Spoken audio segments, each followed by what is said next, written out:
Aujourd'hui, l'intelligence artificielle est en train de révolutionner le monde de la vente et plus particulièrement le quotidien des commerciaux en apportant des outils dont le potentiel est encore largement sous-exploité dans la plupart des équipes. Parce que oui, quand on parle d'IA, beaucoup de commerciaux pensent encore à des usages assez simples comme rédiger par exemple un post LinkedIn ou améliorer un mail.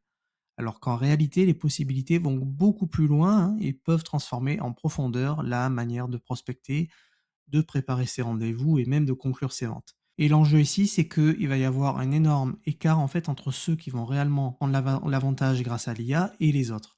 Donc pour bien comprendre l'impact de l'IA dans la vente, il faut partir d'un constat simple mais assez frappant.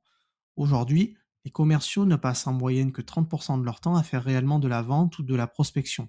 Tout le reste, en fait, c'est du temps passé à préparer des réunions, rédiger des comptes rendus, organiser des données ou encore mettre à jour des outils internes. Autrement dit, en fait, 70% du temps est consacré à des tâches à faible valeur ajoutée commerciale. Et c'est justement là que l'intelligence artificielle devient extrêmement puissante, parce qu'elle permet de déléguer une grande partie de ces tâches répétitives pour libérer du temps là où il a le plus d'impact, c'est-à-dire la relation client et la conversion. Donc maintenant, la vraie question, ce n'est pas est-ce qu'il faut utiliser l'IA, la vraie question, c'est comment les meilleurs commerciaux l'utilisent aujourd'hui. Je vais vous partager plusieurs cas d'usage concrets qui peuvent vraiment changer votre quotidien. Donc, le premier usage, ça va être la veille commerciale.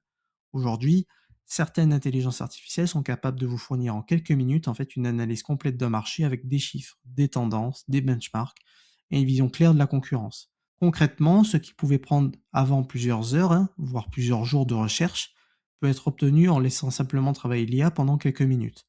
Et surtout, ça vous permet d'arriver en rendez-vous avec une vision beaucoup plus structurée et crédible de votre environnement. Deuxième usage, et probablement l'un des plus puissants, ça va être de générer des objections sur votre propre offre. Ça, c'est super puissant et extrêmement efficace. Ça va consister à envoyer à l'IA votre documentation commerciale, puis à lui demander de formuler un maximum d'objections et de contre-arguments. L'intérêt, c'est que vous pouvez ensuite lui demander de vous proposer des réponses structurées à chacune de ces objections.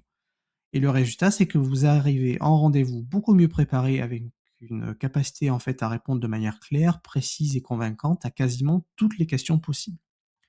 Troisième usage, la rédaction des comptes rendus de réunion.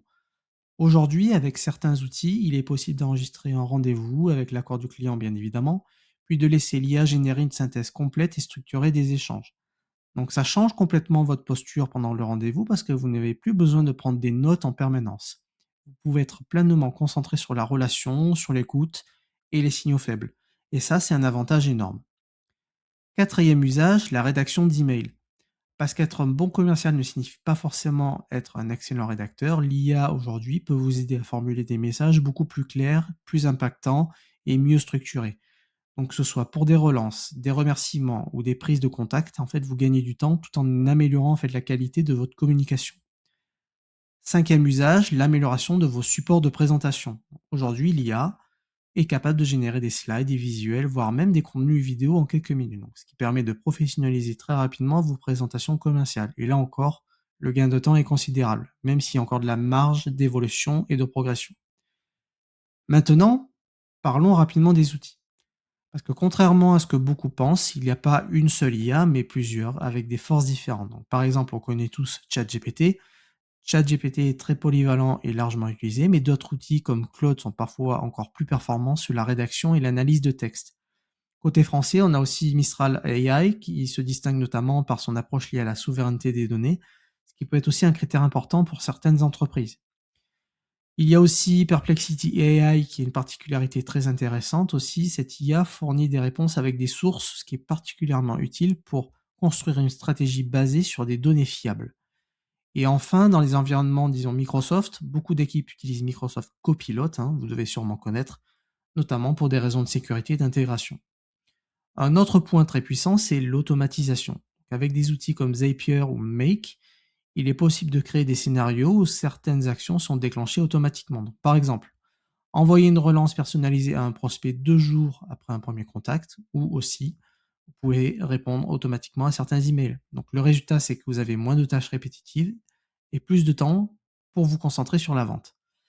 Mais attention, je le répète, l'IA n'est pas magique et surtout elle dépend énormément de la qualité de vos instructions. C'est ce qu'on appelle le prompt. Plus votre demande est précise et structurée, contextualisée, plus la réponse sera pertinente. Par exemple, demander simplement «écris-moi un mail», ben, ne donnera jamais le même résultat que de demander une stratégie complète avec un objectif précis, une cible définie, un format attendu. C'est vraiment une compétence à part entière de savoir gérer et maîtriser l'IA. Il y a aussi des précautions à prendre, notamment sur la protection des données, le respect du RGPD et le fait de ne pas partager d'informations sensibles avec des outils externes. Donc, il faut également garder en tête que l'IA peut se tromper, hein, ce qu'on appelle les hallucinations, entre guillemets, hein, et qu'il est toujours nécessaire de vérifier les informations produites. Et enfin, l'IA peut aussi avoir des biais, ce qui implique d'être vigilant dans la manière dont on formule ses demandes. Donc, si vous deviez retenir une seule chose de cette vidéo, c'est que l'IA ne va pas remplacer les commerciaux, non.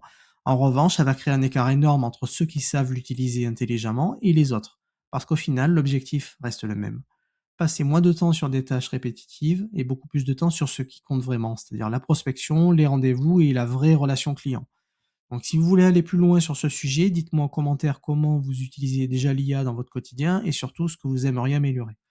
Je pourrais vous faire des vidéos beaucoup plus concrètes avec des cas pratiques directement applicables dans les prochaines vidéos. Donc, pensez à vous abonner et on se retrouve très vite.